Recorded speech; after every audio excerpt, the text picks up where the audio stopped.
പ്രസവ ശസ്ത്രക്രിയയിടെയുണ്ടായ 22കാരുടെ മരണം ചികിത്സാപ്പിഴവ് മൂലമാണ് എന്ന് പരാതി വരികയാണ്. കരുനാഗപ്പള്ളി താലൂക്ക് ആശുപത്രിയിൽ വെച്ച് നടന്ന ശസ്ത്രക്രിയയ്ക്കിടെയായിരുന്നു തേവലക്കര സ്വദേശി ജാരിയത്ത് മരിച്ചത്. അനസ്തേഷ്യ നൽകിയതിലെ പിഴവാണ് മരണത്തിന് കാരണമെന്നാണ് ബന്ധുക്കളുടെ ആരോപണം. രാഹുൽ ജി നാഥുണ്ട്. രാഹുൽ, വിവരങ്ങൾ.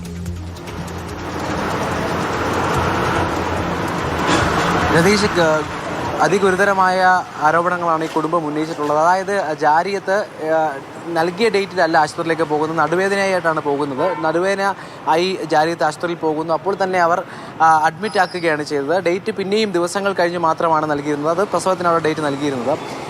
ഡോക്ടർമാർ മനഃപൂർവ്വം വൈകിപ്പിച്ചു എന്ന് പോലും ഈ കുടുംബം ആരോപിക്കുന്നുണ്ട്. അതായത് ഈ ശസ്ത്രക്രിയ നടത്താനുള്ള സമയം അത് മനഃപൂർവ്വം വൈകിപ്പിച്ചു, ഒപ്പം കൈക്കൂലി വാങ്ങി എന്നും പറയുന്നുണ്ട്. അനസ്തേഷ്യ നൽകിയ പിഴവ്, അങ്ങനെ 3 ആരോപണങ്ങളാണ് നിലവിലുള്ളത്. അനസ്തേഷ്യ നൽകിയ പിഴവ്, മറ്റൊന്ന് ഡോക്ടർ മനഃപൂർവ്വം സമയം വൈകിപ്പിച്ചു, മറ്റൊന്ന് അനസ്തേഷ്യ വിഭാഗത്തിലെ ഡോക്ടർമാർ ഉൾപ്പെടെയുള്ളവർ കൈക്കൂലി ആവശ്യപ്പെട്ടു എന്നും കുടുംബം ആരോപിക്കുന്നുണ്ട്. ആരോപണമാണ് ഇപ്പോൾ പുറത്തു വന്നിട്ടുള്ളത്. എന്തായാലും സംസ്കാര ചടങ്ങുകൾ അല്പസമയത്തിനുള്ളിൽ കരുനാഗപ്പള്ളിയിലെ വീട്ടിൽ നടക്കുന്നുണ്ട്. ഒപ്പം യൂത്ത് കോൺഗ്രസിന് ഉൾപ്പെടെയുള്ള പ്രതിഷേധം ആശുപത്രിയിലേക്കുണ്ട്.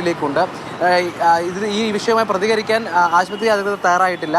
ആ പ്രതികരണം വരേണ്ടിയിരിക്കുന്നു. എന്തായാലും ഗുരുതരമായ ആരോപണങ്ങളാണ് ഈ ജാരിയത്തിൻ്റെ കുടുംബാംഗങ്ങൾ നിലവിൽ ഉന്നയിക്കുന്നത്. രതീഷ്.